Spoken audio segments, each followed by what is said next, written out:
some weird ones tonight. Okay, number one. Um, I I was back in college, Cornell College. It was summer or early fall. It was green everywhere. It was beautiful out. And there was this group of folks, two gals I met from California. I'm going to call them C and K. C is a brunette Hispanic girl, because screw your Latinx BS. And Kay is this cute redhead gal I like. She's one of the only gals I actually find funny. I'm sorry, I don't find most women funny. Um, C's kind of funny too, but she's more hot. And Kay's pretty and funny. Um, but we don't see eye to eye on politics, so I never really pursued it with either of them because I figured, well, I'm Christian conservative. They're off doing their thing, and I don't want to fight with them. And anyway, I was in an RV, so what was I going to do? But we were back in college, and neither of these gals went to my college, and there was some assignment or group or something. I don't know what it was. I was with this focus group or something. I don't know if we were doing orientation or what, but it started out in the day, and there was a guy with us as well. His name was Sam, and he was just a normal frat dude, you know. Blonde-haired dude, little goatee going on, trying to hang out and be cool and not doing well because it was college. And then it was night, and they got ahead of me, and I was realizing I was back in Cornell, and somehow I'd gotten back in time, but I still had my cell phone from the future. I don't know how I did that, but it was night, and they were ahead of me, and there was this. They had these houses at Cornell that were really just houses that were used for an art building or a music practice building or a dorm, and so there was one on a hill, and they ran ahead of me, and I got behind. I couldn't catch up, no matter what I did. And so I saw them going to the top of the house, at the top of the hill, and I said, "Oh, I'll just go in at the bottom here." And I went in, and the gals were gone. I guess they escaped. But Sam was there, and he was running. And maybe it wasn't the house we were supposed to be in. I don't know, but he was running. I was like, "What's up?" And we could hear the footsteps, and he just went past. Oh no! So I ran past with him, and we were going down deep into the house. These stairways went around, these huge stairways, 50 stairs, wood stairs, wide stairs, huge stairs, and something horrible was coming. And he would take the stairs and he disappeared. And I took the stairs and just jumped one step, flying down these stairs. I don't know how many staircases, 30, 40 staircases like this. And we get to a big wide room like out of some English mansion. And there were doors in it, a bunch of doors, but none of them had doorknobs. You couldn't get through.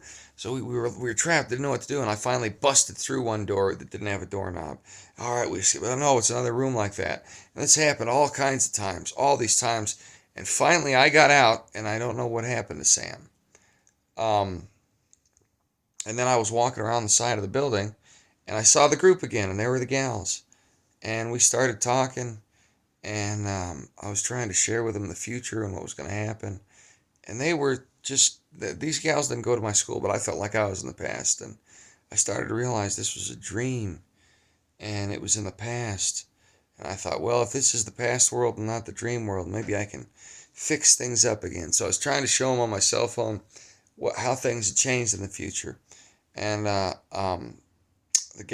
redhead gal, was a very pretty gal. And I was talking, and I said, "What was that Sam guy's name?" And she said, "Oh, uh, that was Sam Brinton." I said, "What? Oh my gosh. He doesn't want to, man, his future sucks." Because, Sam Brinton's that bald alien dude who's got the mustache and the lipstick and steals women's clothes, and he just got hired as a diversity hire by the Biden administration. He probably sucks at nuclear whatever, too. He's just in it because he's some kind of pervert. But back then, in the past, he was just a normal frat kid. I think he got lost in the endless catacombs of this downward spiral within this school building. In my mind, the government got him and made him weird. But now that I'm awake, I wonder if what really happened to him is he got lost in the psychological labyrinth of college, the system we're in, and it just ruined him and turned him into a bald pervert alien. Whatever the heck happened to that weird dude. In the dream, he was just a normal dude. But I mean, here's the thing. I'm 35 now. I graduated college in 2008.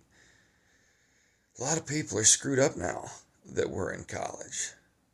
So I wonder how many people that are now these monsters running around messing up kids. I wonder how many of those people were just normal frat boys that got sucked in and ruined by the government or by college shenanigans.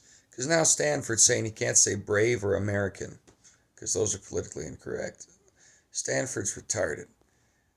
So that was the first dream. The second dream, I was doing a comedy show and I could barely remember my jokes and my timing was messed up. And for some reason, Shaq was in the audience, but he wasn't even watching me. And Jordan Peterson was in the audience, and he wasn't really mad, but he was confused. Jordan was confused over what he was seeing on stage, and he had a concerned expression on his face, and I wasn't doing very well. And that's a common comedy dream, is you go on stage and you're not doing so well. And then the third dream, I was back in LA. I was killing time for some reason. And I went into a shop. I never shop in LA because it's just pointless. It was one of those shops down on Melrose. And I don't know why I was there. I was killing time. And I said, oh, here's a neat bomber jacket. And here's the thing of vests. I needed some vests. I wear vests for my comedy.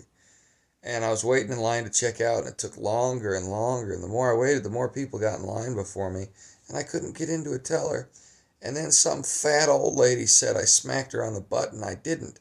She said, I think you're kind of attractive, but that's still not okay. I said, well, you're old and ugly, and I did not smack you on the butt. People started getting mad at me. And this little old guy said, hey, I'll check you out. So I'm going to, and then the stuff I had was gone. I've been there for like an hour, sweating, getting accused of shenanigans by old ladies. And by the time I go to buy this bomber jacket and a couple vests, and I don't even close shop, gone. So those are my three dreams. The first one was heartbreaking. I think it was because I heard that song about the meeting your a doo doo doo doo in the grocery store. You know that song where he meets an old flame. I think that was in my brain or something while I was dreaming. But I went back to college, and old Sam Brinton was just a normal kid that got messed up by the system.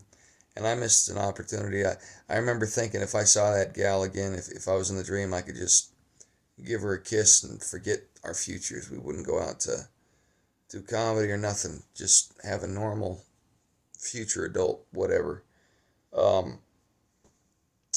But I realized I was in the past, and so that was the first dream. The second dream was Shaq and Jordan Peterson in a backroom comedy show watching me fail. And the third dream was I was unable to buy anything at the store, even though I had it and I was waiting forever. And I was even thinking as I was holding the clothes, man, I don't need to waste money on these clothes. I don't even like, what am I doing? So, those are the dreams for December 29th, 2022.